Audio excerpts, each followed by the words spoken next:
Good evening. Please be aware that the first hour and a half of this meeting will be recorded so that we can put it onto our website, our podcast, and our YouTube channel. We record in audio only.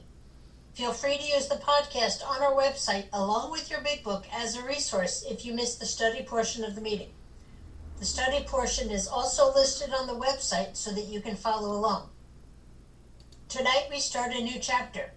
We will screen share and read the blue page, which will give us some history on the chapter. Then the study will begin on page 171 at the beginning of Dr. Bob's Nightmare, and end on page 174 where it says both in deportment and scholastically. Are there any announcements?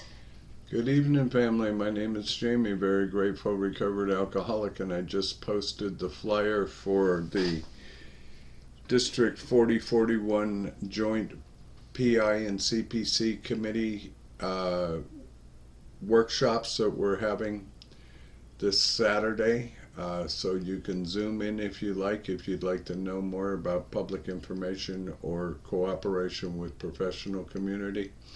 This will be about a 4-hour workshop, and then we will open up for questions afterwards. It should be good. Sorry, those of you who aren't flying in on your Learjets are going to miss the food, but it should be great food and fellowship as well. Both committees have put a lot of work into the slideshow presentations. And Picklepalooza right here at my house, 4th of July, for those of you who can get here. There will be plenty of tents to set up in the backyard. So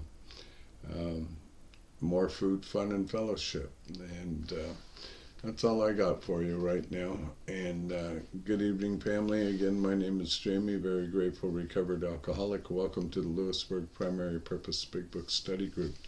To prepare for our Big Book study, let's get focused by having a 3-minute moment of meditation followed by our family's fog light prayer. I'm a recovered alcoholic. My name is Trish. Thanks for joining us tonight. We're going to start the meditation in a minute, so please take a moment to get situated. Please be aware of background noises when you are unmuted, and sharing is to not distract others or possibly even yourself. We suggest we all observe proper Zoom etiquette. If you wouldn't do it in a live meeting, please don't do it here. And a friendly reminder that absence of profanity offends no one. Please keep yourself muted during someone else's share, and we will call on you in the order that hands are raised. From the foreword to the first edition of Alcoholics Anonymous. We of Alcoholics Anonymous are many thousands of men and women who have recovered from a seemingly hopeless state of mind and body. To show other alcoholics precisely how we have recovered is the main purpose of this book and of this group. For the meditation, some suggestions are: focus on your breath and posture, breathe in God, and breathe out self. Take this time to reconnect with God and let the craziness of the day drift away, and ask God to help you focus on the study. And now we will invite the monks in to do what they do so well. Enjoy your time with God, folks.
And on your screen in front of you is our family's fog light prayer. If you'd like to join us in that prayer, please.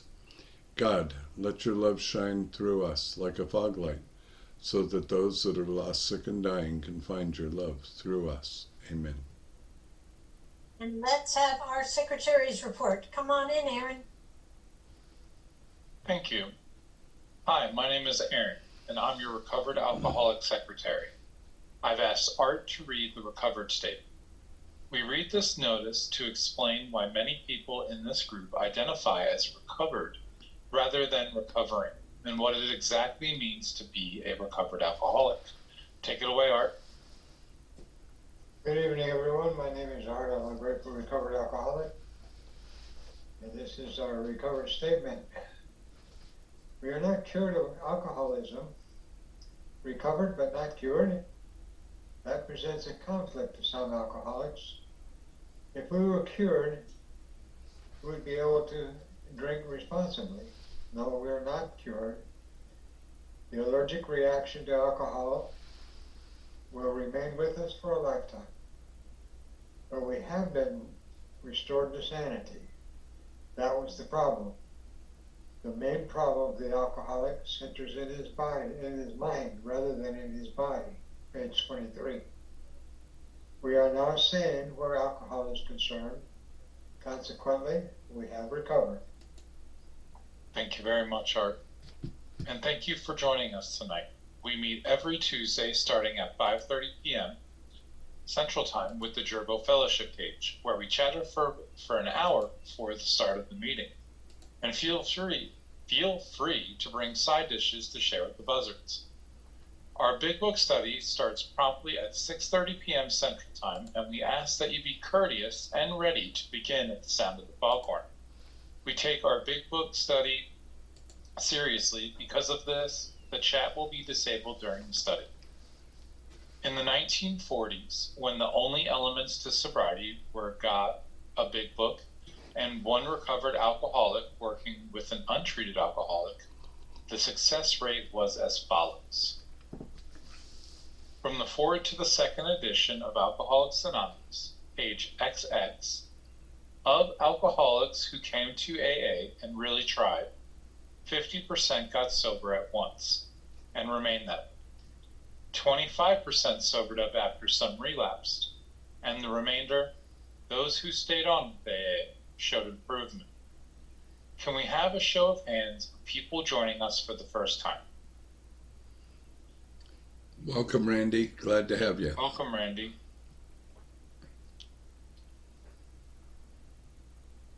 And now can we have a show of hands of the recovered alcoholics?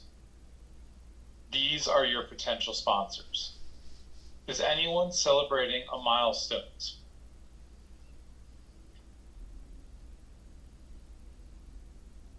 Thank you. If you should require a big book of your own, we have large print editions available that can be sent to you by Buzzard Mail. Delivery time? Question. Please remember to practice our 7th tradition by donating to the group address, Venmo, or PayPal posted in the chat and on the screen. Our suggestion is to purchase a big book and take untreated alcoholics through the program of recovery. Take an untreated alcoholic. Please visit our website posted in the chat, and thank you. See you next week. Thank you, Aaron and Art, for your service tonight. From Chapter 2, there is a solution. The tremendous fact for every one of us is that we've discovered a common solution. We have a way out on which we can absolutely agree and upon which we can join in brotherly and harmonious action. This is the great news this book carries to those who suffer from alcoholism. This is an open meeting, and as such, all who have an interest in alcoholism and our program of recovery are welcome. Because this is an open meeting, you need not identify yourself nor your reason for being here if you do not wish to do so. Your anonymity will be protected. We ask that you protect ours. While this is an open meeting, membership in this group is limited to those who wish to recover from alcoholism and have a desire to stop drinking for good and all. Each member of Alcoholics Anonymous is a potential sponsor of a new member and should clearly recognize the obligations and duties of such a responsibility. Before we begin our study of the Big Book, last week we reviewed Tradition 3. Tonight, let's take a quick look at Tradition 4. Please refer to page 562 of our book, Alcoholics Anonymous. And come on in, Terry. Hi everybody, I'm Terry, aka Pickle Chips. I'm going to talk a little bit on Tradition 4. Short form, each group should be autonomous except in matters affecting other groups or AA as a whole. Long form, with respect to its own affairs, each AA group should be responsible to no other authority than its own conscience. But when its plans concern the welfare of neighboring groups also, those groups ought to be consulted. And no group, regional committee, or individual should ever take any action that might greatly affect AA as a whole without conferring with the trustees of the General Service Board. On such issues, our common welfare is paramount. Okay, so I'm just going to talk a little bit about each group being autonomous, doing what they want to do, basically, is the autonomous part. They could do whatever they want, and I'll give you a couple examples that I found that are kind of funny. But first of all, I always like to start by saying that it was testament to Bill's genius that he thought to call these traditions. Had he called them laws, rules, bylaws, or regulation, they might never have been accepted by the membership. Bill knew his fellow alcoholics well. He knew that no self-respecting drunk, sober, or otherwise would willingly submit to a body of law, much too authoritarian. So that's from Pass It On. So I always enjoy that, that they have to be cult traditions, because otherwise we wouldn't buy into it. So, first of all, before I get to the examples, I want to do the little checklist that Marilyn started sharing for Tradition 1, 2, and 3, saying, how am I doing? This is from Lifeline, April 2022. Okay, do I insist that there are only a few right ways of doing things in AA? Does my group always consider the welfare of the rest of AA or nearby groups of loners in Alaska, of internationalists miles from port, or a group in Rome or El Salvador? Do I put down other members' behavior when it's different from mine, or do I learn from it? Do I always bear in mind to those outsiders who know I am AA, I may to some extent represent our entire beloved fellowship?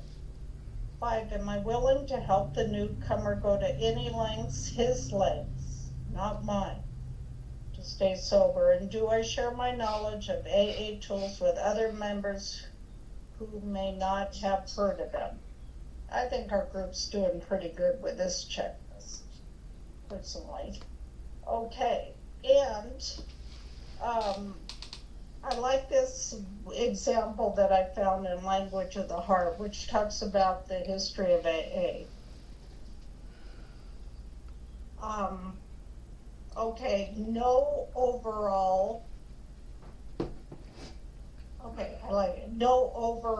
or intergroup authority should challenge this primary privilege. we feel this ought to be so, even though the group might sometimes act with complete indifference to our tradition. For example, an AA group could, if it wished, hire a paid preacher and support him out of the proceeds of a group nightclub. So, it's, even though it's absurd, it's totally within the right of groups to if they all, as a group, agree that it's within their rights. As with our group, we have pickle names. That might sound unusual to some people. Some people might not want to join our pickle group. We choose to record the first part of the meeting for our podcast, and some groups would not go for that. But we as a group decided this is what we wanted to do. And so that's a good example too. And I was going to read about Rule 62, but everybody here, I believe, has some sobriety, so already know what that is just taking ourselves too seriously and learning from our mistakes. But that's kind of a long story. So in my personal experience, I belong to a in-person group down on the beach in Orange County, California, and we as a group recite when chapter 5 is read, how it works. We as a group recite out loud the 12 steps, and we found that by doing that, a lot of people found it easier to remember them and memorize them. And we had a guy come one night, and he was absolutely livid. He said we were chanting. And he got up, got in his car, and drove away. And we looked at each other and went, we have a right to do what we did. And I don't know where it says in the big book you can't chant anyway, but that's an example of that. And another personal experience, it was another beach meeting in the morning, kind of a hard to find location. So they had an AA symbol on a not a banner, it was kind of like a little easel, so that people could find it, because there are a lot of little fire pits up and down the beach. So it was mentioned by a couple people that was breaking our anonymity. And some people didn't want to go to that meeting because they were afraid people walking by would see them at an AA meeting. But that was a group conscience, feeling they needed to be there for the newcomer to find the meeting. So, each meeting does their own thing, as long as it doesn't affect that group in next door or the group in El Salvador, like that checklist says. So thanks for letting me share. I'll see you in 2 weeks. Donald's going to take Tradition 5 for me. Thank you, Terry. Great job. Great job. And now it's time for our weekly segment of That Ain't in the Book. We hear a lot of stuff said in meetings that can't be reconciled with the program as described in the Big Book of Alcoholics Anonymous. One of those things we often hear is, there are no musts in the program. And Zane is going to come in and tell us what it has to say about that on page 144 in the third paragraph. Welcome, Zane. Hi, Zane, recovered alcoholic. The man must decide for himself. Thank you very much, my friend. As we study, these make you, it's like the tiny highlighters and rulers, so that you can share this experience with another alcoholic. In order for us to stay focused as we study the Big Book, we use the Big Book study guide prepared by Joe and Charlie and Krusty Cliff of the Dallas Primary Purpose Group. Tonight, because we're starting a new chapter, there is no recap, but we do have a blue screen that we will share and read to give us a little bit of history on the chapter.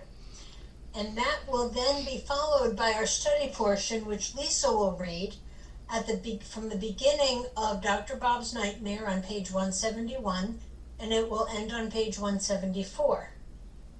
After those pages are read by Lisa, we will then ask questions from the imaginary podium, starting at the part where Lisa was reading at the beginning of that chapter.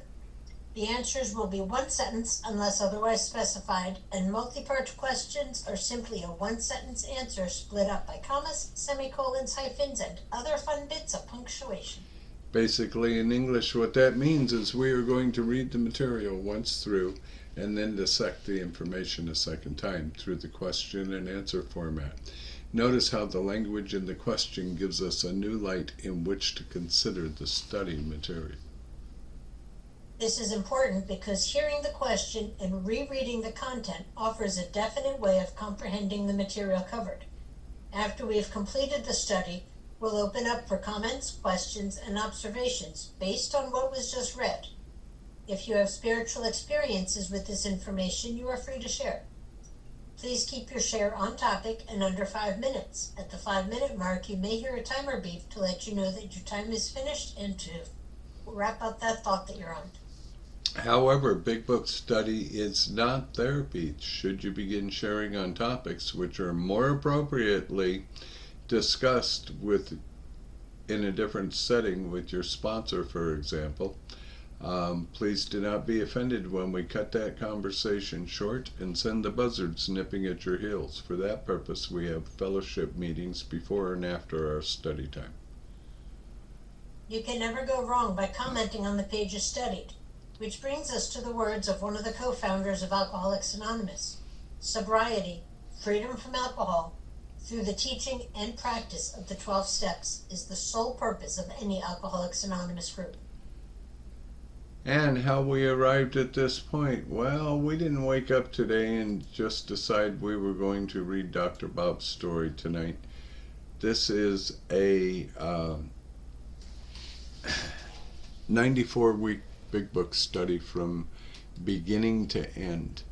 And last week, and we do everything through this question format from the title page right through the preface, the forewords, and every part of this book in this study is read line by line.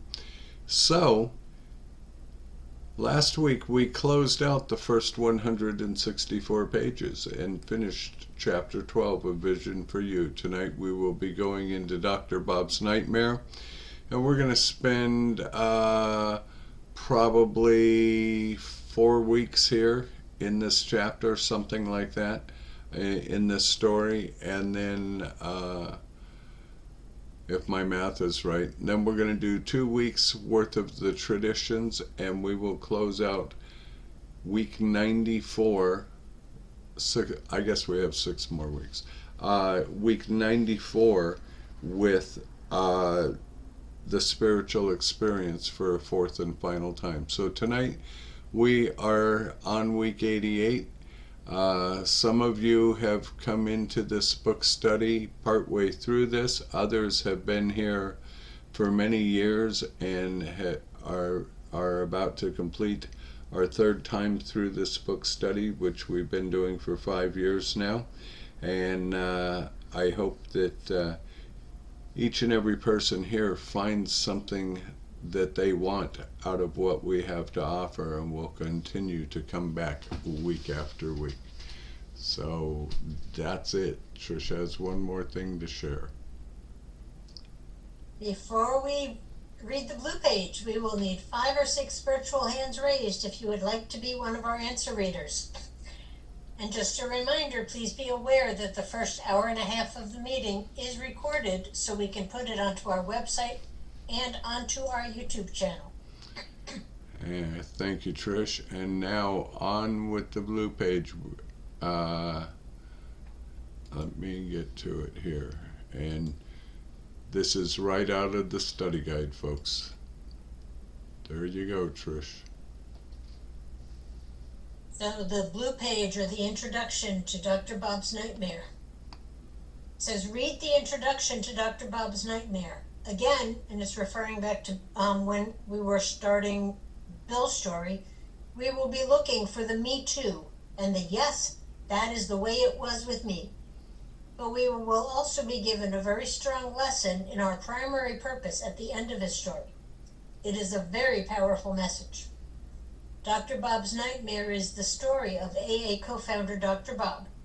In it, he describes his experience with alcoholism and relates the beginning of not only his own recovery, but the birth of Alcoholics Anonymous.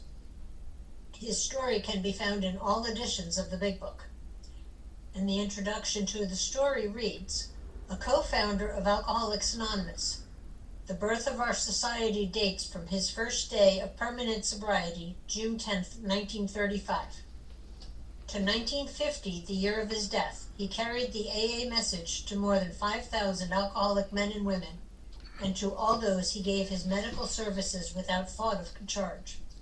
In this prodigy of service, he was well assisted by Sister Ignatia at St. Thomas Hospital in Akron, Ohio, one of the greatest friends our fellowship will ever know. Thank you, Trish. And Lisa, welcome. Come on in with our study portion.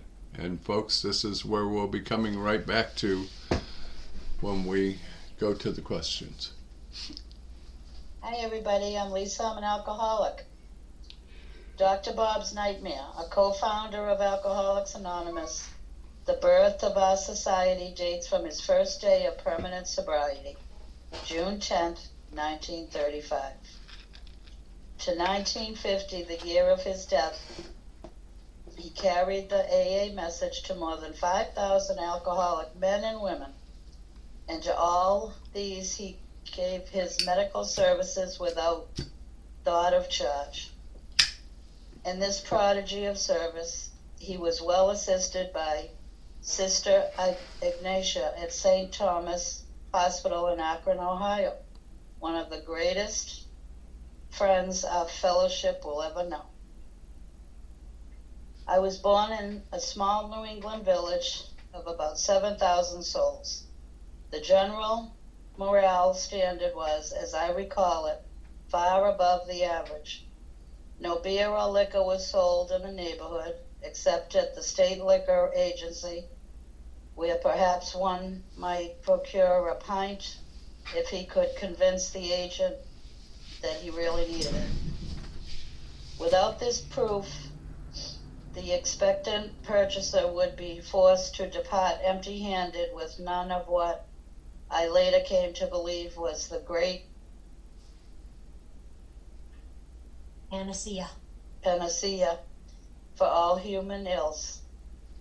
Men who had liquor shipped in from Boston or New York by express were looked upon with great distrust and disfavor by most of the good townspeople.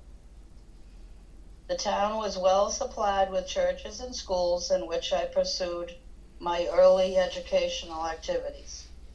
My father was a professional man of recognized ability, and both my father and mother were most active in church affairs.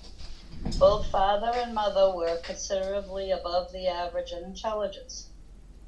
Unfortunately for me, I was the only child, which perhaps engineered the selfishness which played such an important part in bringing on my alcoholism.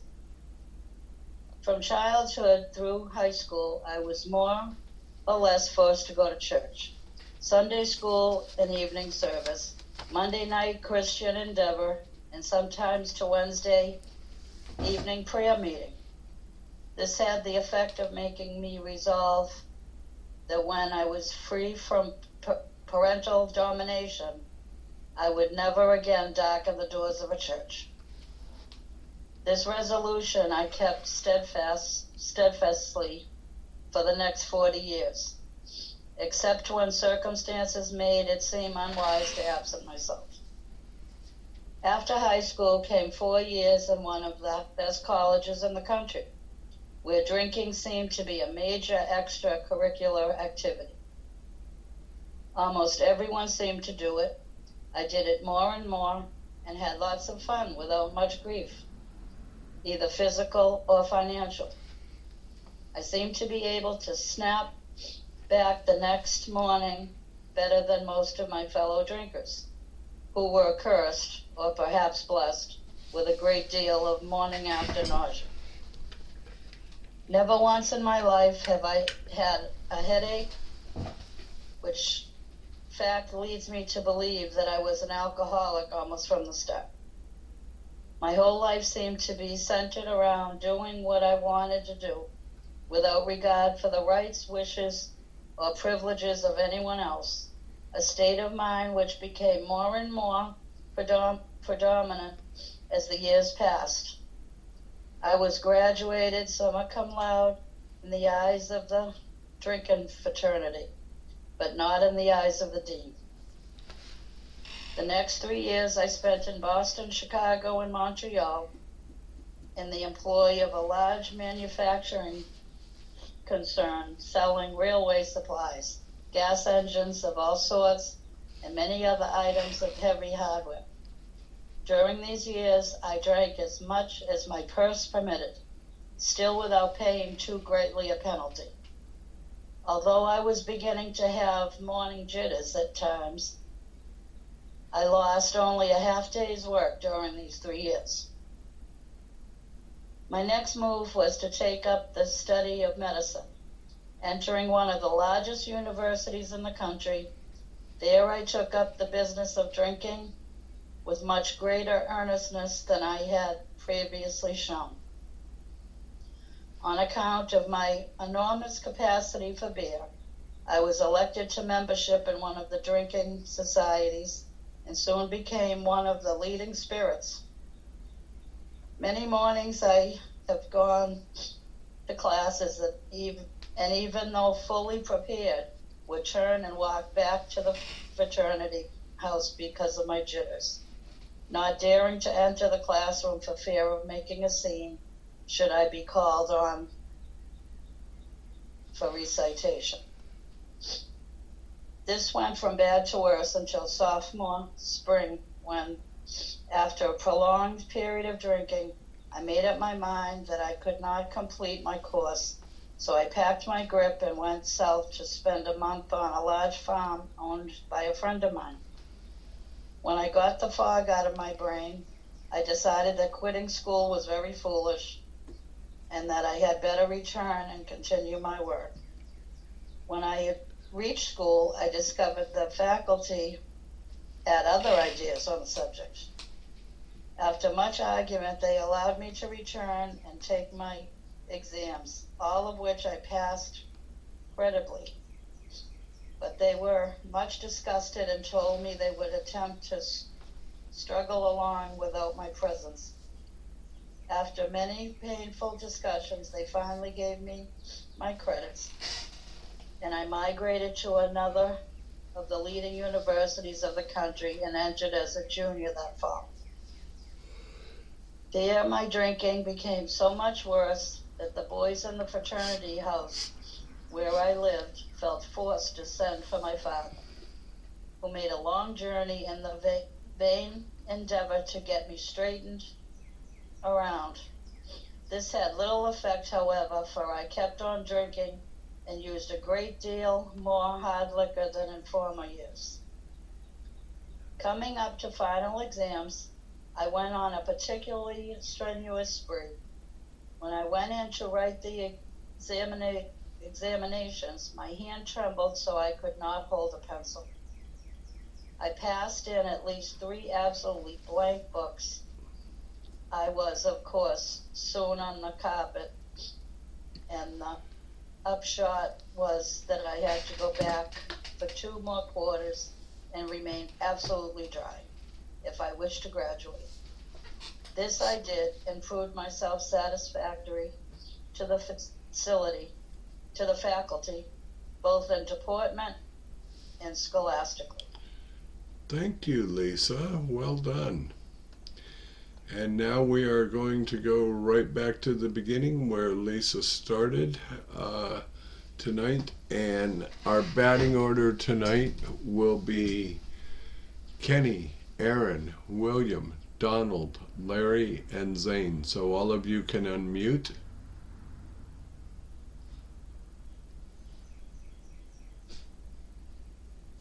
Very good. A group that follows directions. I like it. I like it. Kenny, kicking it off with you, sir. Where was Dr. Bob born?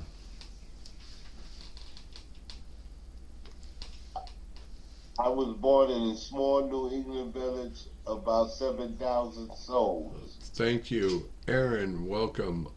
In his youth, what was far above average?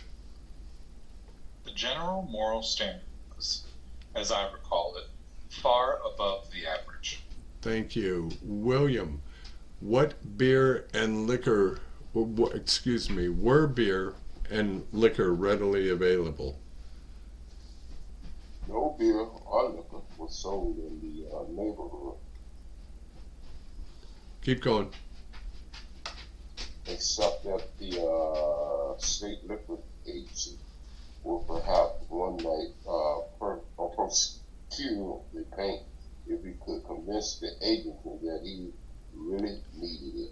Thank you very much. And Donald, could anybody buy alcoholic beverages?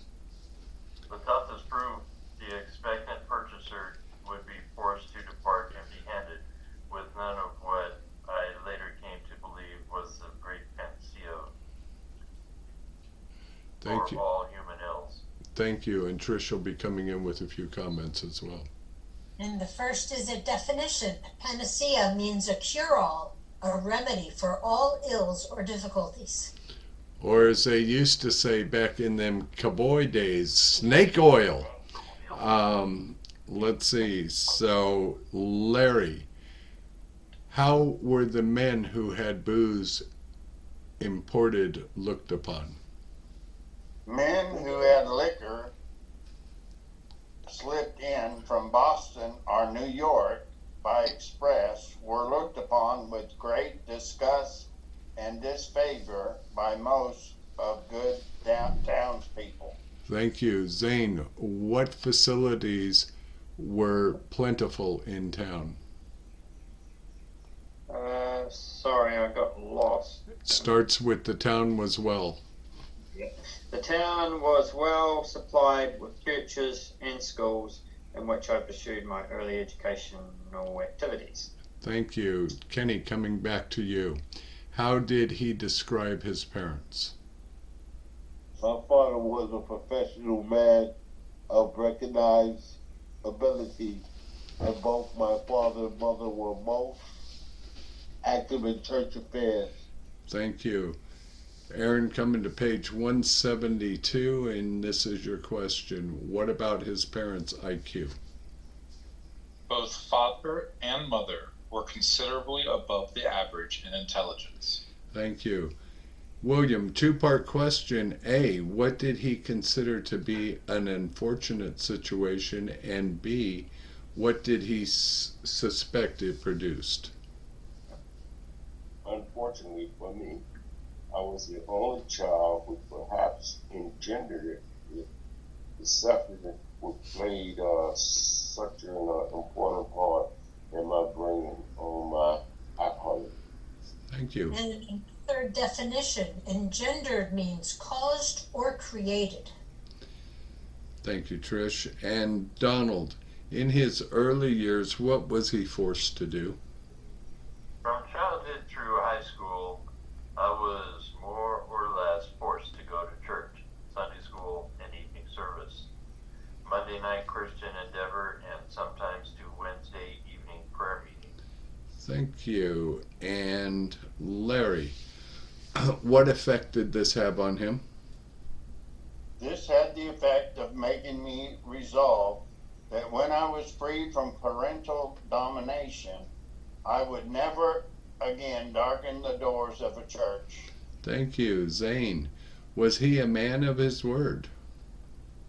This resolution I kept steadfastly for the next 40 years, except when circumstances made it seem unwise to absent myself. Thank you. Kenny, coming back to you. What came after high school?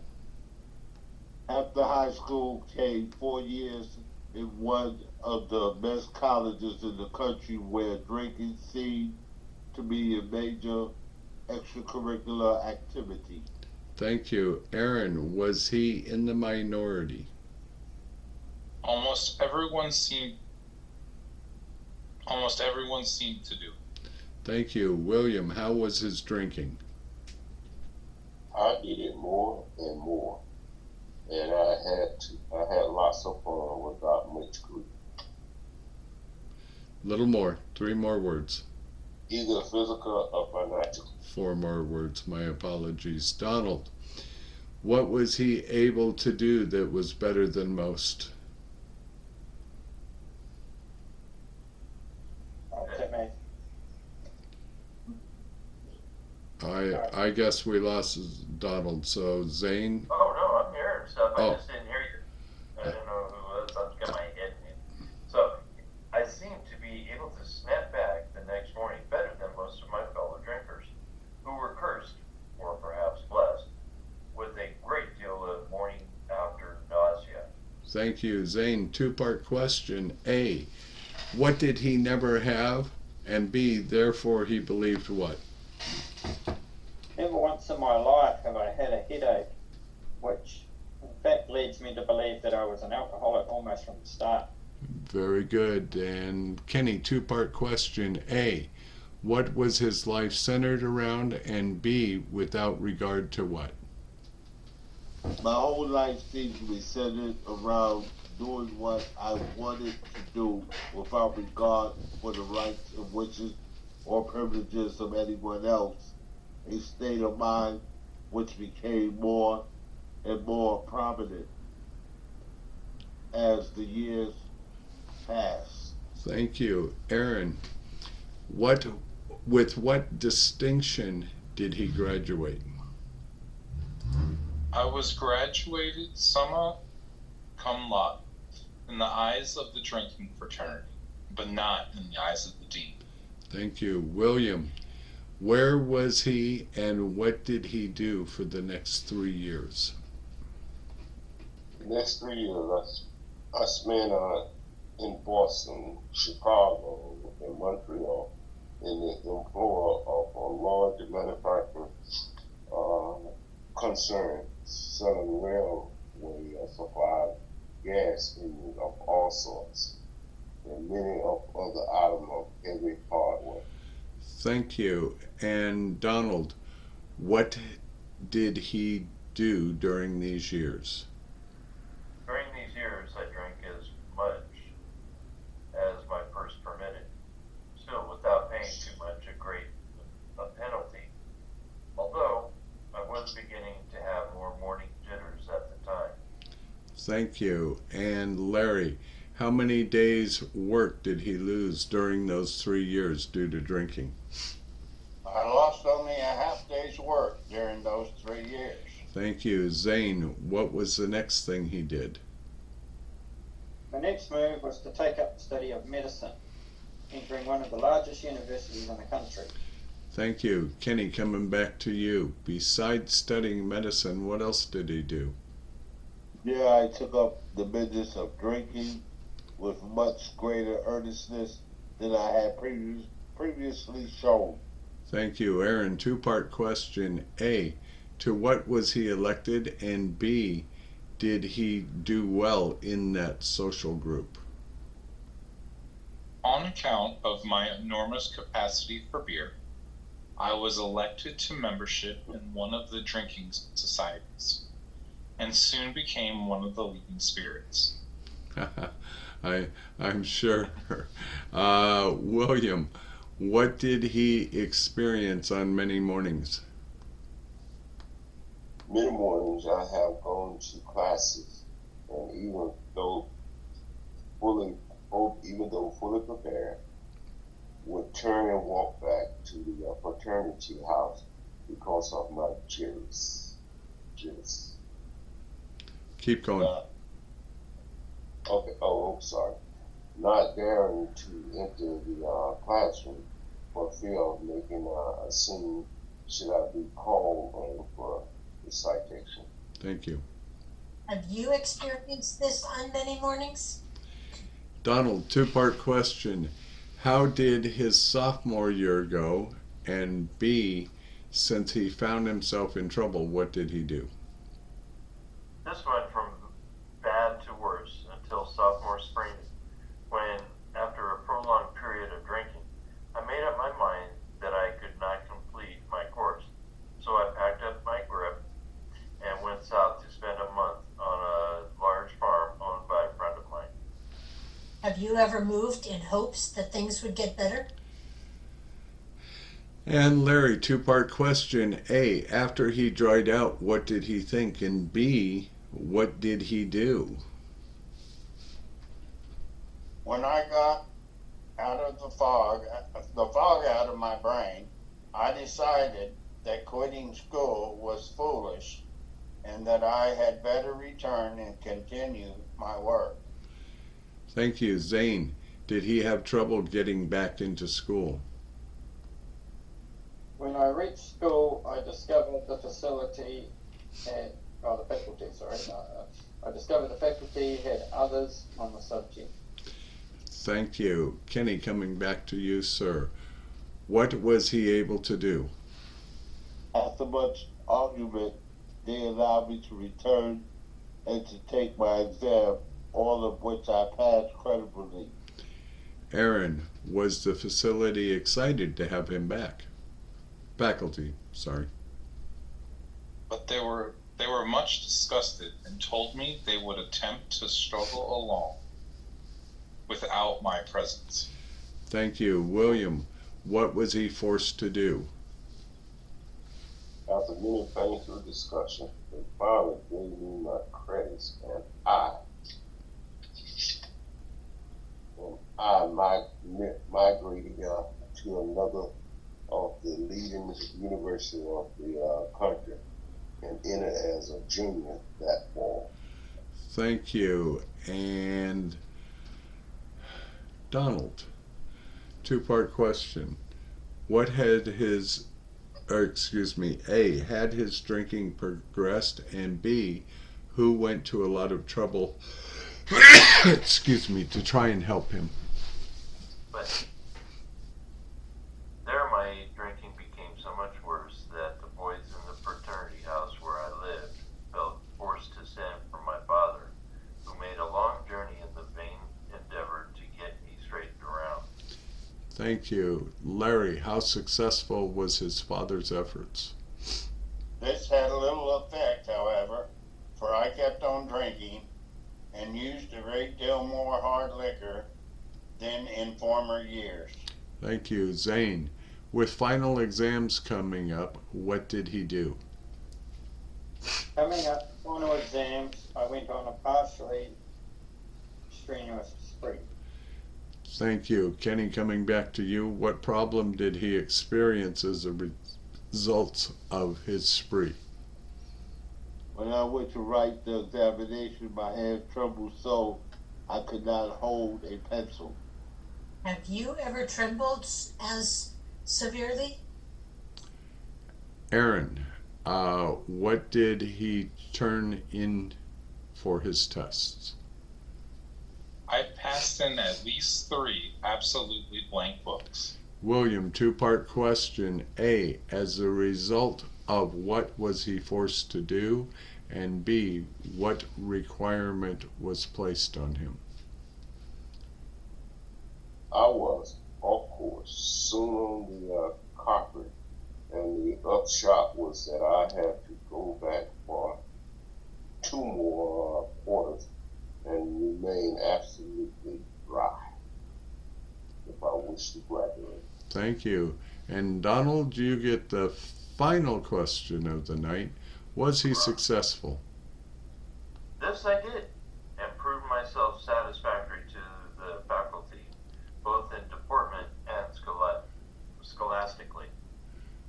Thank you so very much, and everybody can remute themselves. And now The floor is open for questions, comments, observations, experience, spiritual experience relating to the material that we just read. So don't be shy, folks.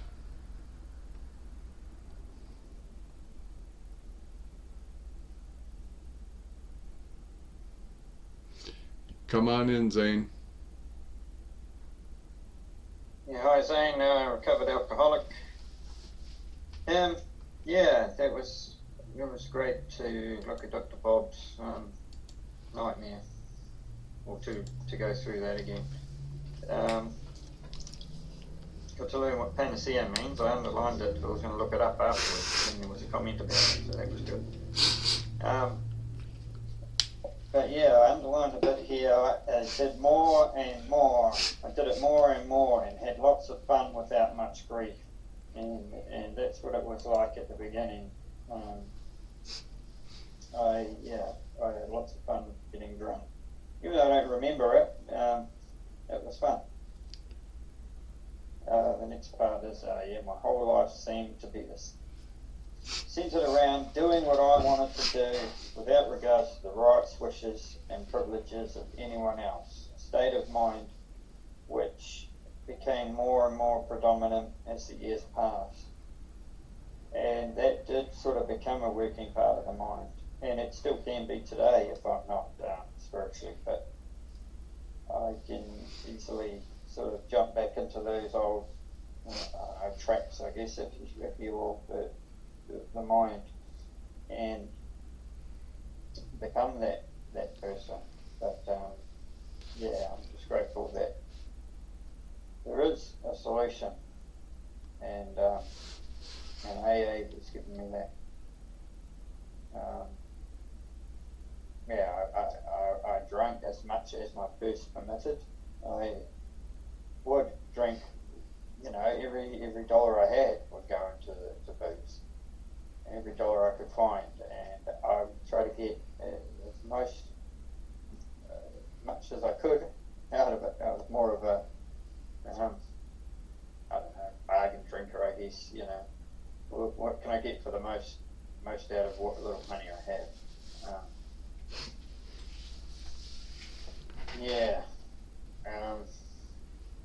Then when he went to university, I didn't go to university, but I did study a mechanics course probably about 6 years ago, about 2 or 3 years before I got sober, and I had so many papers there to do. I think I had like 15 assessments. I mean, some of them were just catch up. I just had a few questions I had to catch up on as I got the questions wrong. But I got so overwhelmed that I was about to drop out. But I managed to, don't know how, well, I managed to get all that done. I had like 2 weeks to get them done.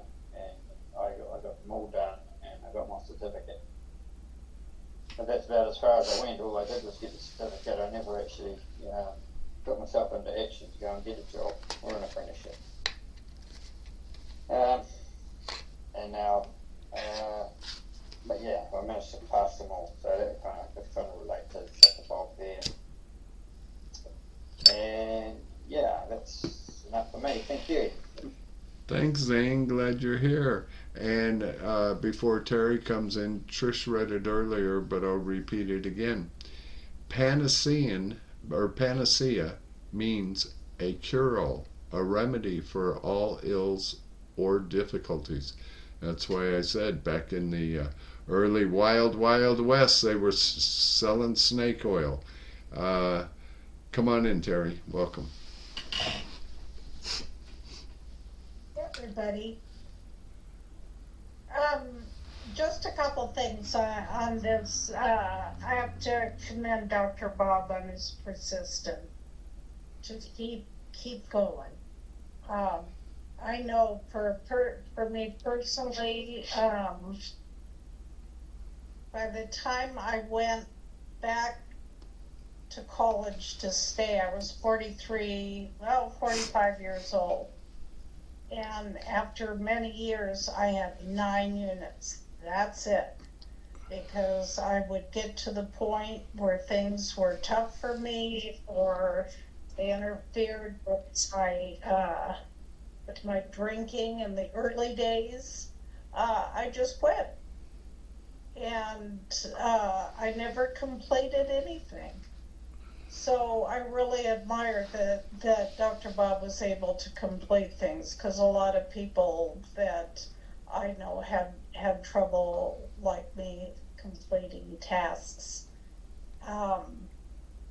But when I did finally go back to school, I was able to stick with it for 4 years and didn't drop out of anything. But I had year sobriety by then. So sobriety worked for me with my persistent and not giving up. And Trish also brought a thing, mentioned about the tremors. I didn't really have that so much that I recognized in myself. But my first boyfriend, when I was 18 years old, his hands shook. And you know what? I thought it was cool. Now, what a future alcoholic I was to think that was a cool trait to have. Because he couldn't make it stop until his panacea was a 6-pack of beer, and I thought it was cool.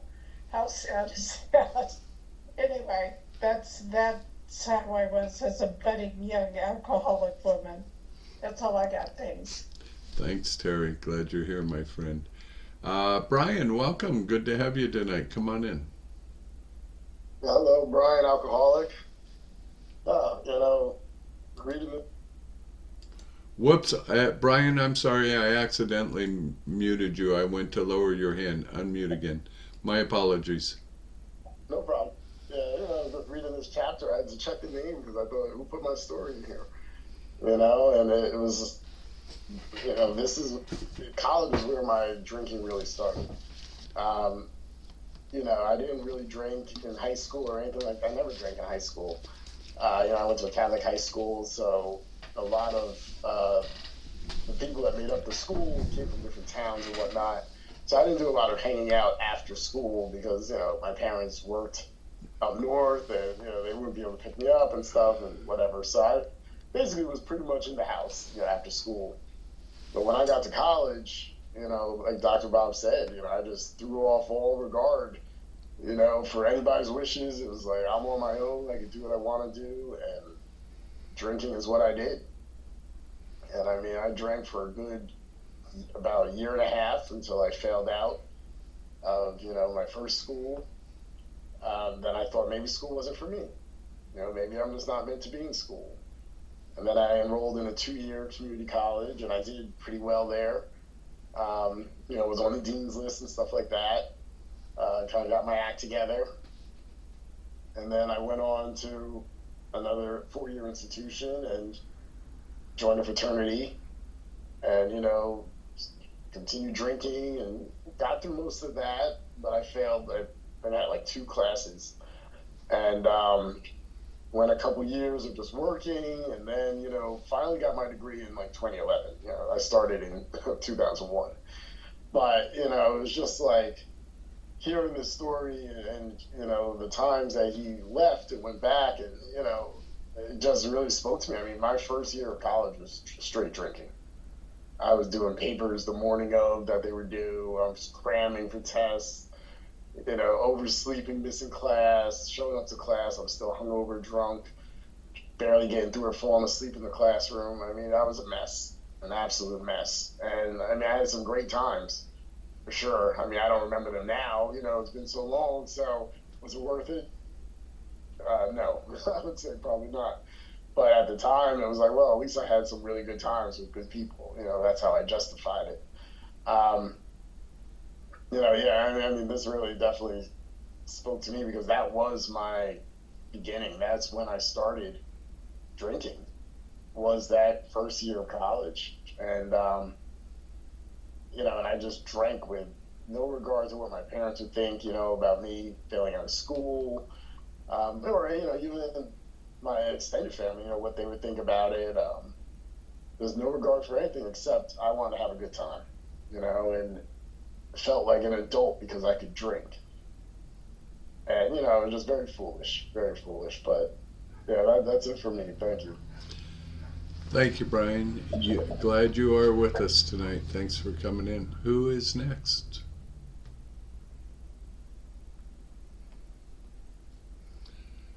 At this point, you don't even have to raise your hand. Just unmute and say something. I will. Oh, go ahead, Larry. Hey, I'm Larry, and I'm an alcoholic. I relate a lot to this story as Brian. First year of college is when I first became an alcoholic.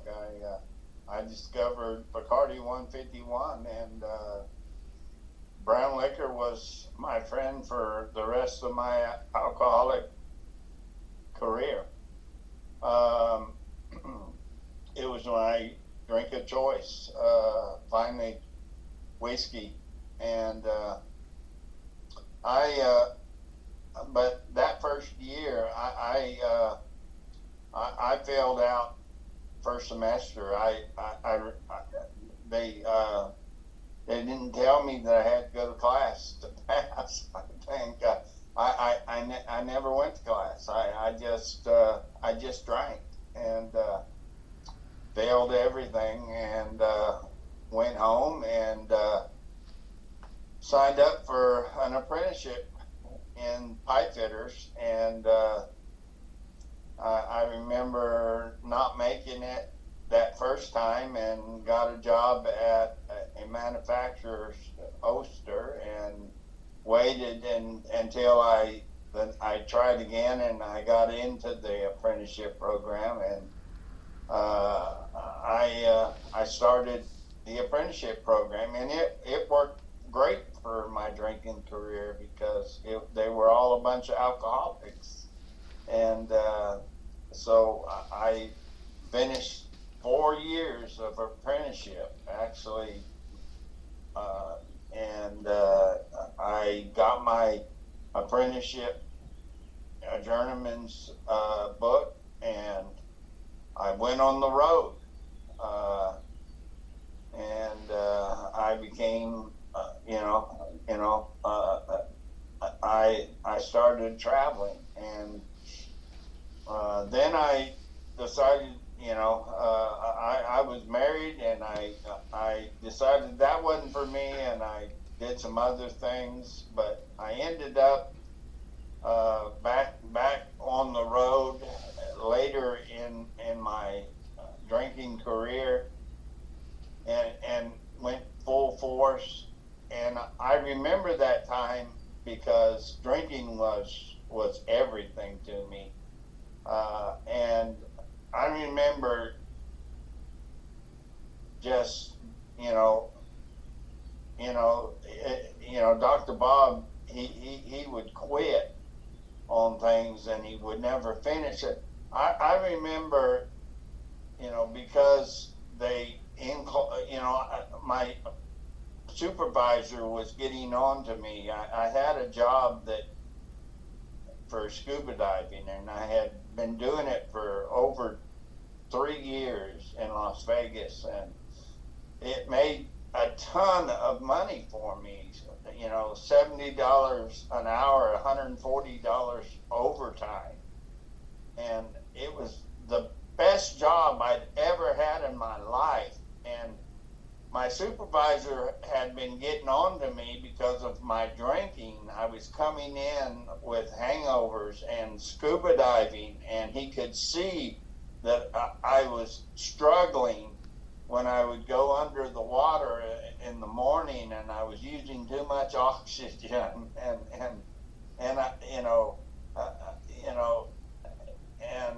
although you couldn't see me perspiring because I'd come out wet, under the water, I was actually perspiring. It was hard work underwater anyway, but it was harder for me because I was fighting off the night before. And and he could tell. He could tell I wasn't keeping up with my end, and he was warning me that he was going to have to get rid of me if I didn't start doing better.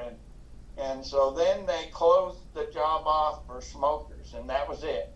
You know, I quit a $70 an hour job for a $35 an hour job that allowed smoking. You know, just stupid stuff like that, simply because of an alcoholic mind. Just got up and drug up one day and said, I ain't gonna come back no more, and I quit the job. You just topple you sabotage your own life. You have a great job, but you just sabotage, and you justify it simply because of something you don't like. And that's the way I was. I was sabotaging everything in my life, and when that was all over and everything in my life was gone, I finally found AA, and AA has given me my life back, and I'm so thankful for this program. That's all I got. Thank you, Larry. Glad you're here. Trish? Hi everybody, I'm Trish, I'm an alcoholic. And I can relate in some parts more to Dr. Bob's story than I can to Bill's story. I grew up in a smallish town, not as small as his was, but like his, lots of churches, lots of schools. It seemed to some parts of town there was a church or a school on almost every every corner. So there were lots of kids, there were lots of things to do. Dad worked, mine stayed home, as was the norm in those days. And, they were both, mom more than dad, active in church, and therefore us kids were supposed to also be active in church, and being told you will attend on Sunday. There's no ifs, ands, or buts about that. I went willingly, but only because I was in the choir. Had nothing to do with God, had nothing to do with the church service. It was the music. But, whatever it took, I got there.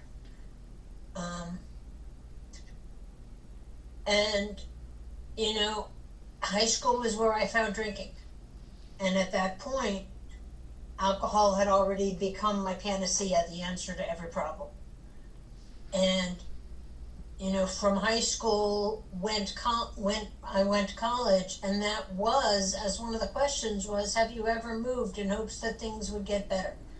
I moved away to go to college just to get away from the family, not realizing that I was the problem, and I was taking me with me. And still drank, continued drinking, drank more.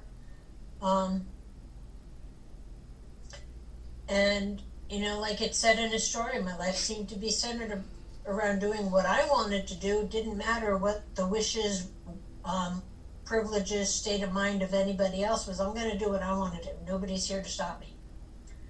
And I do remember handing in an awful lot of those test booklets. I don't know that I ever handed in an empty one, but there were an awful lot that were half-assed, just hoping that there was enough information in there to pass. Because I didn't care. I was only there because I didn't want to be at home. And there were plenty of mornings that I went to class and didn't participate because I wasn't mentally alert enough to be in class, or I didn't go at all because it didn't really matter to me. And then the thing that always jumps out at me is in his sophomore year, he left school after a prolonged period of drinking because he decided he couldn't complete his course. It was the end of my sophomore year when I started realizing enough was enough. And then that summer I started going to AA. And, I ended up going back out the end of the summer right before going back to college. So I didn't reach a point at school where the faculty had to make a decision on whether or not to keep me. But in my alcoholic thinking of anytime there's a problem, the worst thing is going to happen. I was seeing one of the therapists on campus who then referred me to another one, and I could just see in my mind being referred to one person, to another, all the way up to the dean and being kicked out. And I realized, reality was I wasn't that bad. I was being transferred to someone who is better equipped to handle my drinking and anything else that I was dealing with at the time, more than the person I was talking to. And they weren't just trying to pass me off from one person to another until I was either dropping out or getting kicked out. But, I can relate in his story to trying to be to drinking in school and trying to cover my ass, trying to show up to do just as much work as I needed to do so that I wouldn't fail out, so that I would pass my classes. And graduating summa cum laude, absolutely not. That was not happening in my world. But I did manage to graduate. Grades weren't the best, but, thank God, because of AA, I was able to pull up my grades. I was able to graduate and get a job. And, the rest of that will come later on in the story. Bye. Thanks. Thank you. We have time. Who's next?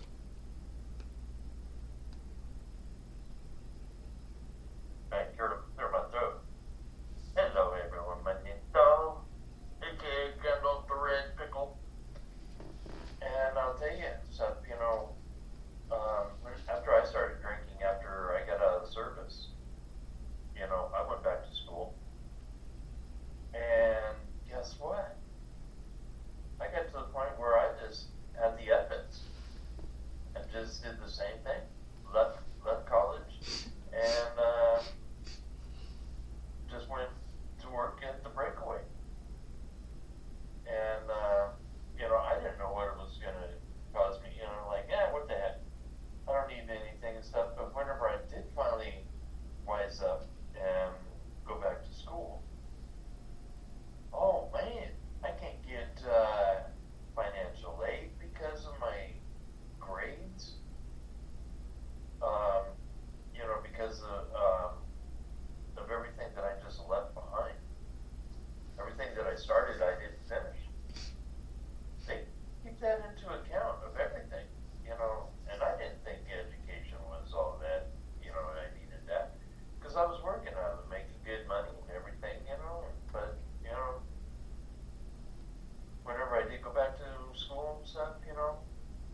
Thanks, Donald.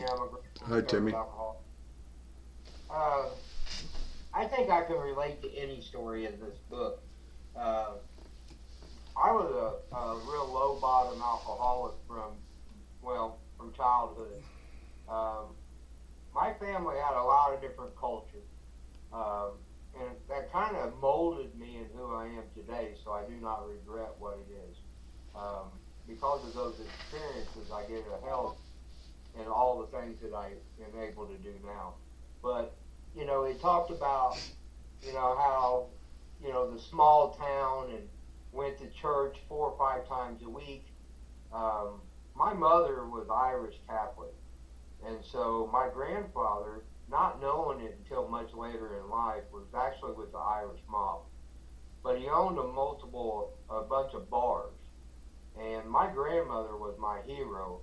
But at a young age, I would go to school, and then when I get off the school bus, I would go do my homework at one of these bar stools, while all these other people were drinking and having a good time. As a little kid, I was on the bar doing my homework. This was kindergarten, first grade, second grade. And so, the bar scene was neat. It would become natural. It was like no big deal. But when I turned, probably about 9 or 10, I started realizing that, hey, that stuff looked pretty fun. But I would go from school to bar stool, and then I would go to Sunday Mass with my aunt and my grandmother 3 or 4 days a week. But like it said in the story, man, I couldn't stand it.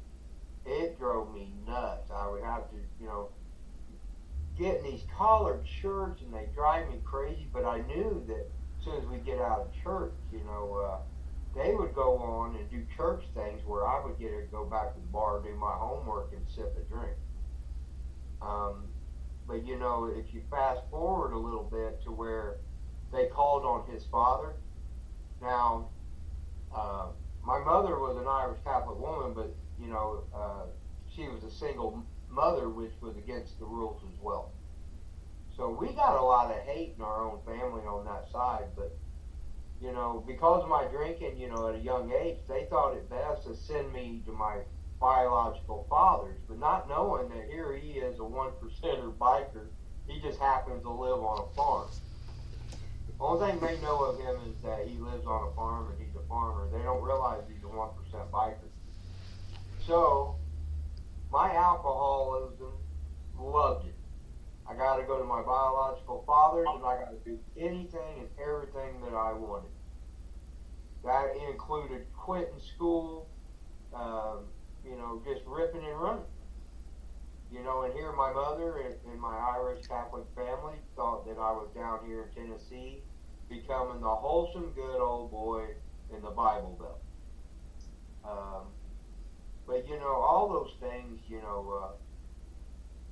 played out, because when I would go back to my, mother's, my mom was, a little bit wealthy. She was big on education. So we kind of made a deal. I would get my education up north, and I would come home in the summers, and, I got a party. But that led from south to north and north to south. They started intertwining. And of course, that's where my, incarceration career started. But I do like the fact that no matter what hat we wear, we can always relate to something in there.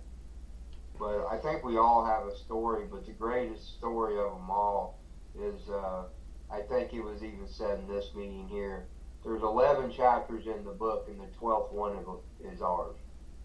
I love that statement. I absolutely love it. Because whenever I get to go to a speaker meeting, or I get to hear a friend share his story, I know that we share that common bond. No matter where we come from, whether it be small town, big city, or the gutter, or a high-rise motel. I love the fact that, we may have took some different boats, but we're all on the same beach. I can hardly say that I absolutely love this program, because no matter what is said or did in an hour of a meeting, I can relate in some fashion. And I do love the penises, man. I do love them. But you know, I can't tell you how much gratitude I have for this program and this book. I get to learn more and more every day. You know, I think somebody else once said, I can't believe that a book was written about me 50 years before I was born. That is insane. But it has some truth to it. So, with that, I'll end. Thank you all for letting me be here tonight. It's good seeing each and every one of you. Thanks, Timmy. Who's next?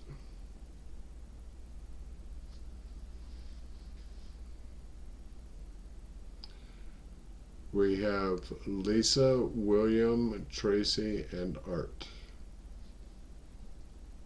Well, actually, there's one story I wanted to share that I do remember, if you don't mind. Go ahead, Brian. So that first year of college, this was always, I can't really forget this because it was just so crazy. But one night I was out drinking and I went to the dining hall in the morning. I think I had a test that day or a paper due, one of the two. And I'm eating breakfast. I'm hungover. I'm tired. And I just remember thinking to myself, God, please let class be canceled today. And while I'm eating, this woman comes out and she goes, classes are canceled. And I'm like, oh, wow. I'm like, God answered my prayers. Thank you, And so I finish eating. I'm all happy and stuff. And, as I'm walking out, I see all these people around this TV. And I go over and I look, and that's when I realized one of the, World Trade Centers had been hit by a plane. So that was 9/11. And, like I said, I could just never forget that day and, how that was tied to my drinking because, I had this wish of class being canceled, for my own, obviously selfish kind of purposes because I was doing stupid stuff. And then, there was just this tragedy unfolding that did cause my classes to be canceled. And, it was just a very weird thing to kind of think about and, kind of remember and then, in some ways be tied to, because of just that thought I had of, I remember I was elated, like classes canceled. I wasn't even planning to go back and work on the paper or study. I was probably going to go to sleep or something like that. And, and then that day just took a whole different turn. But, that's something I remember very vividly. Thanks, Brian. Glad you're with us. Anybody else? Yes, my name is William Alcoholic. Just like everybody else, I was clueless. I was clueless about what was going on. I definitely walked in that small town, like Dr. Ball was, and you heard me say before they called it a dry county. They had a whole lot of moonshine and everything there, but if you wanted some snowball liquor, they call it snowball, you had to go across the line to get it and stuff there. And definitely, even I was embarrassed about it. Like he was talking about, they bring the liquor in from New York, Chicago, back into the little small town. I was embarrassed about it, but my aunt made moonshine. She taught me how to make it and stuff like that, and I didn't realize what was going on until I grew up. I was a kid, like 11, 12 years of age, making moonshine. So I realized as I got older the reason why she had me making it because I was underage. So I remember the revenues came down, they ran down from different directions. I'm sitting there making that moonshine, and they looked at me, this little boy, down by himself, so they hovered. They hovered like about, maybe about 10 feet, 12 feet, 15 feet more away from what I was making the moonshine at. I heard them say, oh, Carrie will be down here soon. They waited down there and waited down there. And Mama never came. That was my aunt who raised me. My mother and father both died when I was 2 years of age. she never came down there, so they took me into town. She had to come down into the town to pick me up and get me and bring me home and stuff, so, but, I didn't like it, I didn't like the moonshine, I didn't like none of that, so I tasted it, but I never liked it, and to make it, I didn't have to drink it to make it, she taught me how to make it by, the beads, you mix it up, you take the new and the old and mix it up together, you shake it in a jug, and how long that bead sit up on that thing determine the quality of the liquor, but I picked up when I was 19 years of age, and all my dreams and ambitions, just like a stand star, falling by the wayside, But one of the things that got me, made me successful in life was I was consistent. I was showing up like whenever he said he only had half a day that he missed, and that's what I was. I never missed work. I got to do what I had to do, because I had a whole lot of fear going inside of me, fear and pride going on inside of me. And one of the things, that I feared that if I didn't pay my rent, nobody was going to let me stay with them. So I made sure I kept those things up, But life was closing. Alcoholism was closing in on me. Definitely was closing in on me, But I thank God that Alcoholics Anonymous came along in time, just like everybody else say.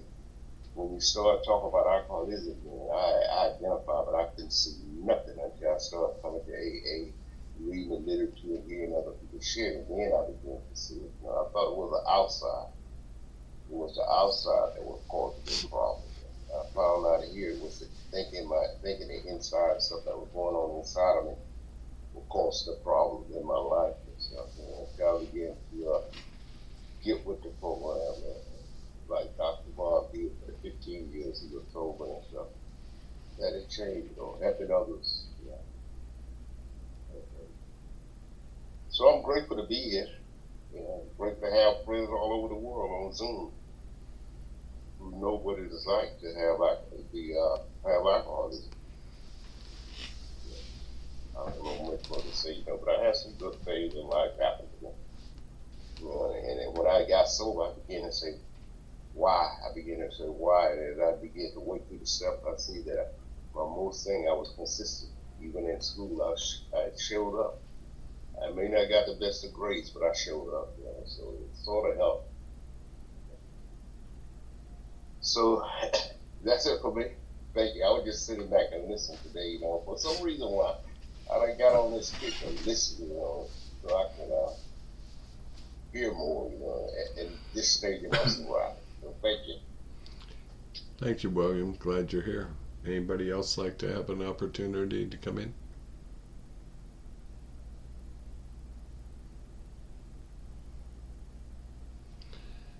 Okay, well, I'll go ahead and jump in here for a minute. I love Dr. Bob's stories. I love all of the personal stories, and of course here again, his is so impactful because he was one of our co-founders. One of the things that I struggle with personal stories, while I find so much in them that I can relate to and see myself, is we all have a tendency to go into our own drunkalogs, and I'm one of those who would much rather hear the solution. We all know what the problem is, and but it's important that we all tell our stories as well. But what I have learned how to do in my time in Alcoholics Anonymous is not, the book tells us we share in a general way what it was like, what happened, and what it's like today. So I don't by any means try and glorify my drunkalog. However, there are many things in Dr. Bob's story that I can relate to, and I was troubled from a young age. tragedy in the family and stuff, and I started getting behind in school in first and second grade, and it just continued from there.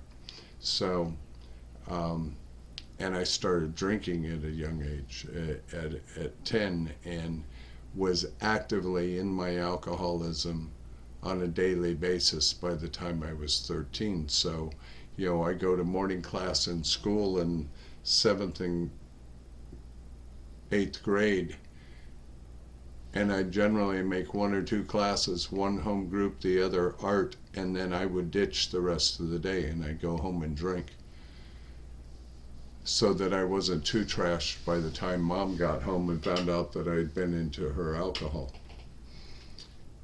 I made it to sophomore year. They kept pushing me through. Did I earn any of it? Nope, absolutely not. Didn't earn one bit of it. But by the time I was a sophomore, my alcoholism had definitely taken the spotlight in my life. And I dropped out. And I've been a working dirty jobs guy all of my life.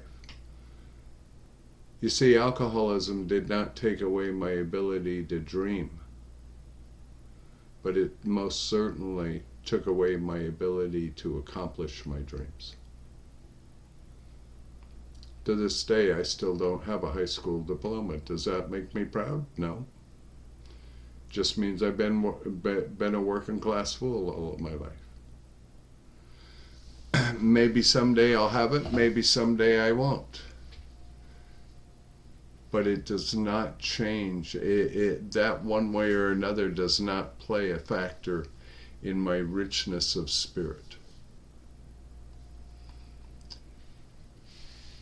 Where he talks about drinking and the drinking clubs and all of that, well, I was never a member of those fellowships, but I was certainly a member of the fellowships and societies that drank just like me. All the other kids that drank like me, all the other kids that used some of alcohol's non-conference approved cousins. And I was very fluent in all of that.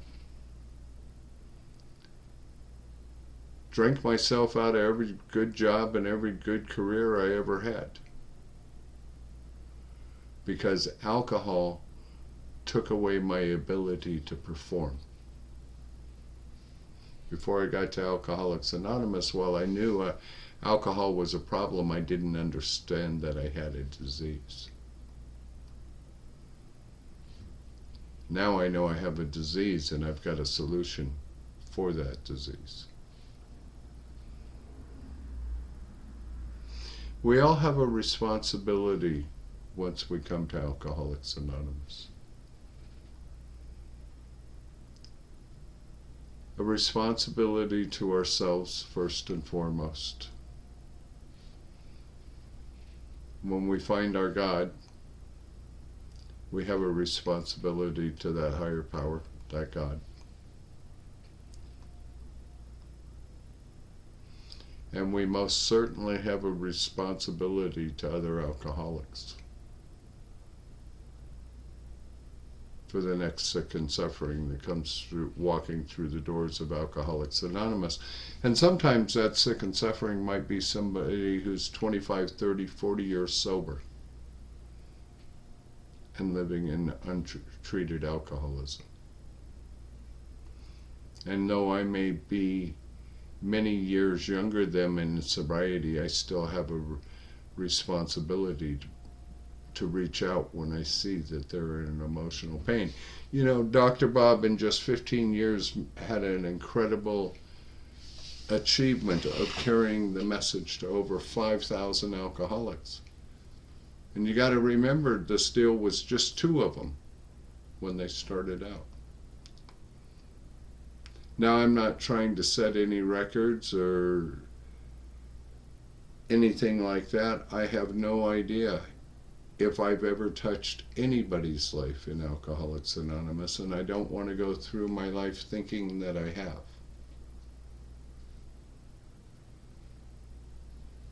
Maybe there's been a couple of people that have been helped along my journey. But here's what I know is I have stayed sober. You see, I don't want to come to this point in my life where I start taking care of credit for other people's journey. That's between them and God. My part in all of this is just to hold the torch and light the pathway.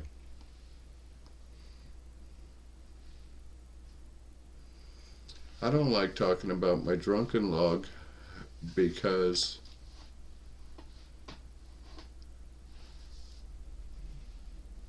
all of our stories are the same.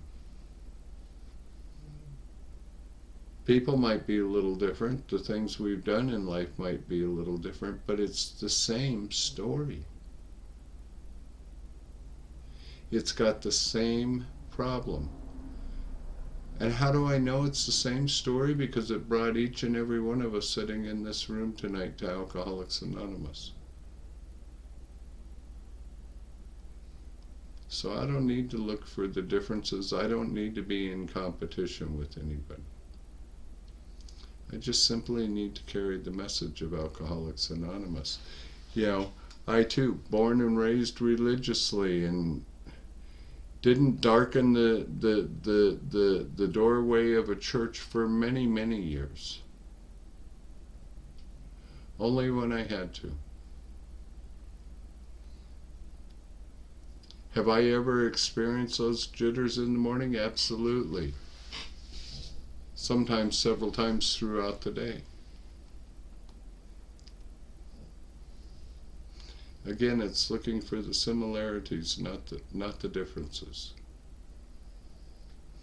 You know, here's one of those differences. I am convinced I will never be a proctologist like Dr. Bob was.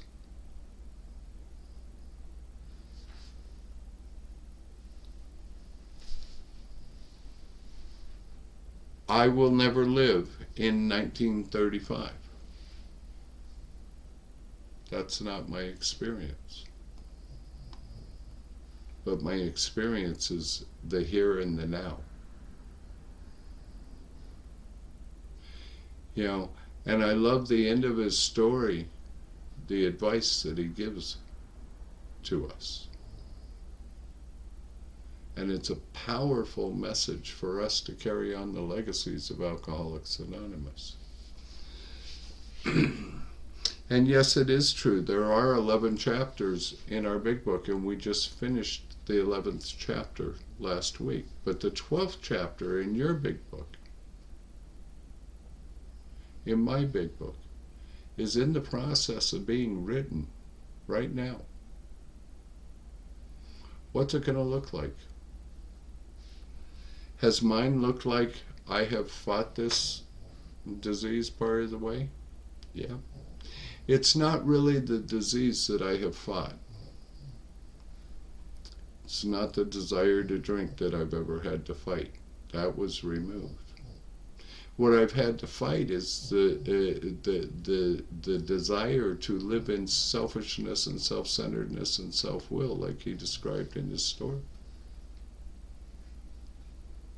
That's where the fight has been. And that's where the steps come in. Because the steps give me a pathway to be free from all of that.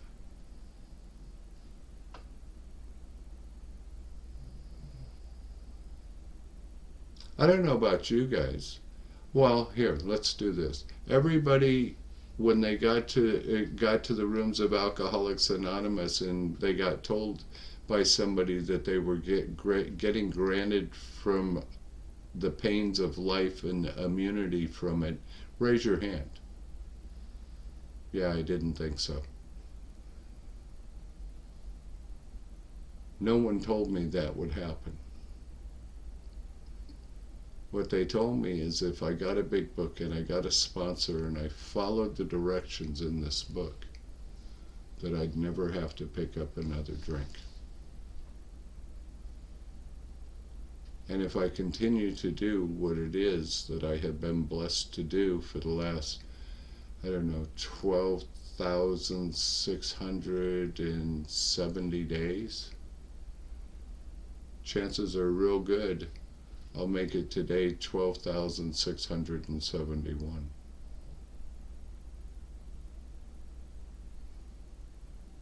It's why the idea of living one day at a time is so important. It's why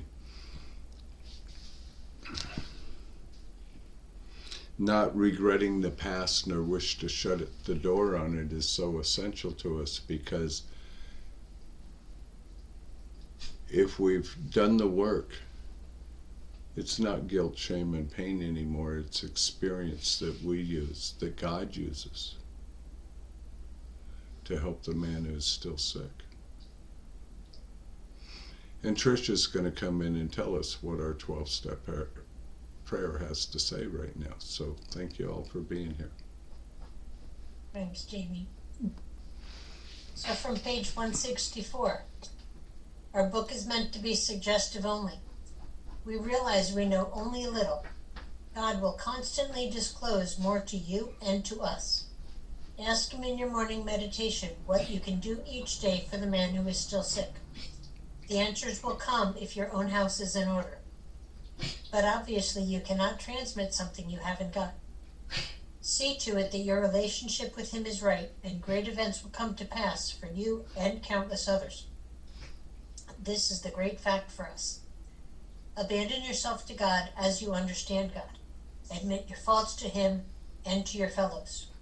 Clear away the wreckage of your past. Give freely of what you find and join us.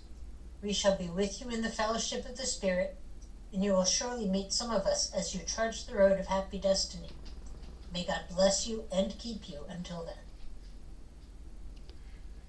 And here our primary purpose, as all of you know, we all have what I consider to be a very spiritual way of closing out. And I'd like to give some food for thought for something. On page 45 of our book, it talks about lack of power. That was our dilemma, and we had to find a power by which we could live. It had to be a power greater than ourselves, and from that page on, no longer refers to as higher power or anything like that. From then on, it speaks of that power as being God.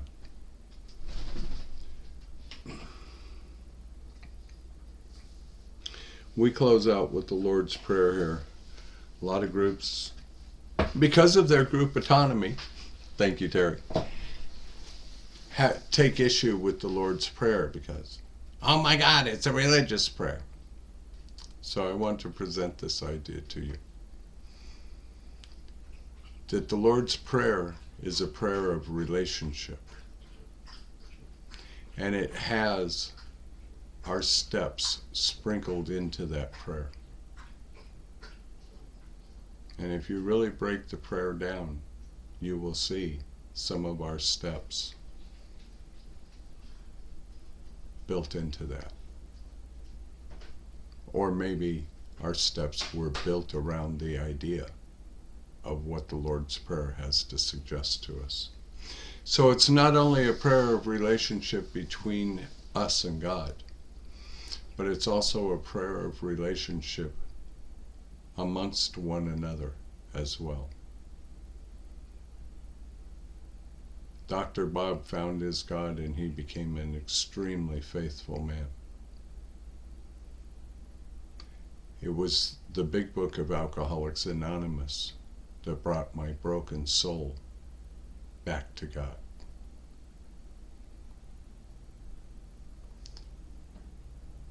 So if you're offended that we use the Lord's Prayer, I'm sorry that you're offended, but I'd much rather offend you than offend my God.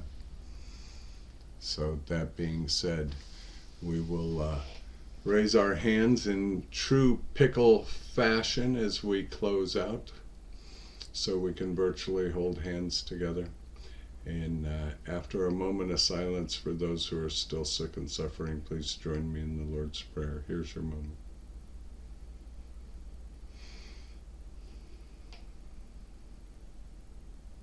Thank you. And who will take us from shame to grace if we let him? Our Father, who art in heaven, hallowed be thy name. Thy kingdom come, thy will be done, on earth as it is in the heavens. Give us this day our daily bread, and forgive us our trespasses, as we forgive those who trespass against us. And lead us not into temptation, but deliver us from evil. For thine is the kingdom, and the power, and the glory, forever and ever. Amen. Thanks for staying up with us, folks. Thanks, everybody. Have a great night. Thanks,